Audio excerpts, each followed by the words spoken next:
In this video, I am going to discuss about fusion welding. In fusion welding, the heat energy is applied to melt the base metals. A filler metal is used to the melting pool during the welding process. The filler material will also improve the welding strength of the joints. If the filler materials were not used, it will be referred as a autogeneous welding. So there are different types of welding which comes under this fusion welding process, such as arc welding, oxy-gas welding, and shielded metal inert gas welding, and so on. So the first thing we are going to see here is about arc welding. So in this arc welding, the arcs are being generated between the workpiece and the electrode. So if the electrode is positive and the work is negative, it is called as reverse polarity. And if the electrode is negative and the workpiece is positive, it is called as straight polarity. The arc is being produced here by making the electrode to get contact with the work, and then quickly it has to be separated to maintain a small gap, so that this arc will be formed, which creates the high melting temperature of the workpiece of around 5500 degrees centigrade, and this high heat energy will do the welding process. So the molten base metal and the filler will be forming the weld. And then comes the shielded metal inert gas welding, where a consumable electrode which is coated with some chemicals are used here.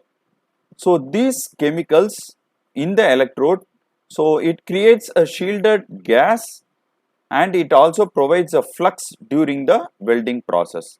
So here also the electrode, the gap between the electrode and the work has to be maintained, so that the arc is being created. So the shielding gas which is being generated will stabilize the arc and avoid the formation of oxides. So there will be oxygen which is present in the atmosphere, and this shielding gas will avoid the interference of this oxygen with the work. The filler material should be selected allied with the work material in terms of what material you choose for your work.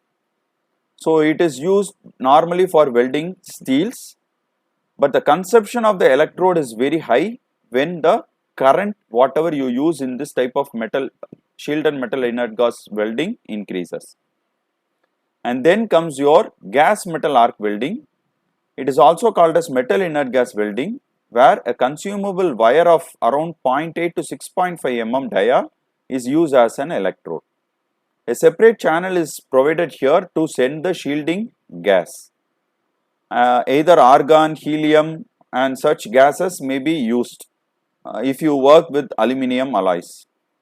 And CO2 is used as a shielding gas when you use steel as your work. So here no slag will be deposited on the surface of the work, even multiple weld passes have been made.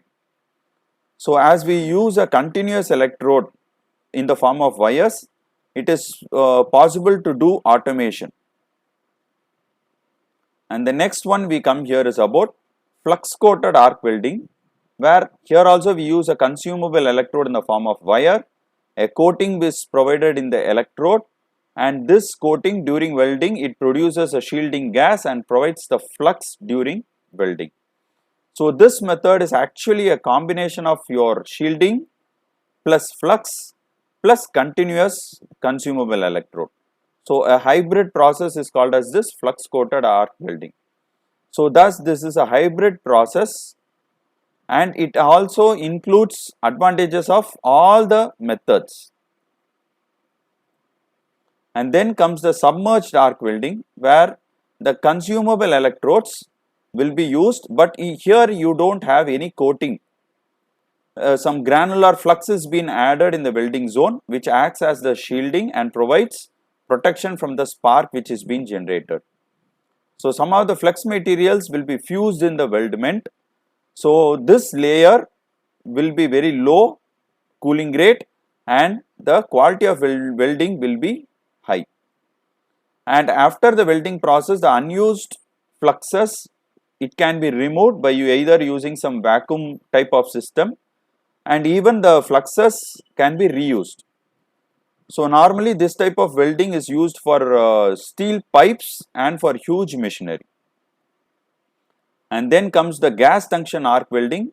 So the other name of this is tungsten inert gas welding, where here also you use a tungsten electrode where it is a non-consumable electrode. So since the tungsten has a very high melting point of around 3400 degrees centigrade, so comparatively the work material has to be chosen. So here also the shielding gas is provided for achieving a good weld quality, and the usage of fillers in this case is optional.